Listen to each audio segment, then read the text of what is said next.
स्वर्ग और नरक हमारे अंदर है। एक बार की बात है, गांव में एक पवित्र व्यक्ति रहता था। वह हमेशा स्वर्ग और नरक के बारे में जानने के लिए उत्सुक रहता था। एक दिन वह व्यक्ति भगवान से मिला। जब वह भगवान से मिला तो उसने पूछा, हे प्रभु, क्या आप मुझे बता सकते हो कि स्वर्ग और नरक कैसा होता है?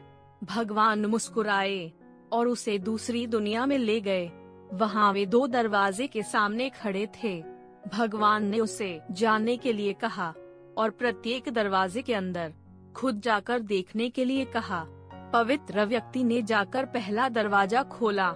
वहाँ उसने एक बड़ी गोल मेज देखी जिसके चारों ओर लोग बैठे थे। मेज के बीच में स्वादिष्ट सूप का एक बड़ा बर्तन रखा था। वहाँ बैठे सभी लोगों के हाथों में बहुत लंबी लंबी चम्मच थी। मेज के बीच में स्वादिष्ट सूप के बर्तन तक पहुँचने के लिए चम्मच काफी लंबी थी। लंबी चम्मच की वजह से खाना ना खा पाने के कारण वे सभी दुबले पतले और बीमार लग रहे थे। वहाँ के लोग बहुत दुखी थे। वहाँ पीड़ित लोगों के दुख को देखकर वह पवित्र व्यक्ति कांप उठा। वह उस कमरे से बाहर आया और दूसरे कमरे का दरवाजा खोला। दूसरा कमरा बिल्कुल पहले कमरे जैसा ही था। बड़ी गोल मेज और उसके बीच में एक स्वादिष्ट सूप का बर्तन।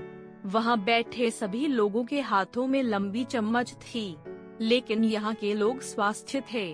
वे एक दूसरे से बातें कर रहे थे और खाना खा रहे थे। पवित्र व्यक्ति यह देखकर प्रसन्न हुआ और उस कमरे से बाहर आ गया।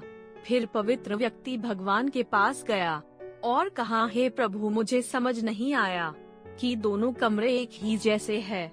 फिर भी एक कमरा दुख से भरा है और दूसरा सुख से भरा है। भगवान ने उसे समझाया, आपने देखा कि लंबी चम्मच दूसरे को खिलाने के लिए ठीक ठाक है, लेकिन खुद को खिलाने एक ही मात्रा के लिए ठीक नहीं है। आप जिस कमरे में पहले गए थे वह नरक था। वहाँ के लोग लालची है और केवल अपने बारे में सोचते हैं। दूसरे की मदद नहीं करना चाहते, जिसके कारण वे अपना पेट नहीं भर पा रहे हैं और दुख झेल रहे हैं। और दूसरा कमरा स्वर्ग था। यह उन लोगों से भरा है जो एक दूसरे की परवाह करते हैं और प्यार करते हैं।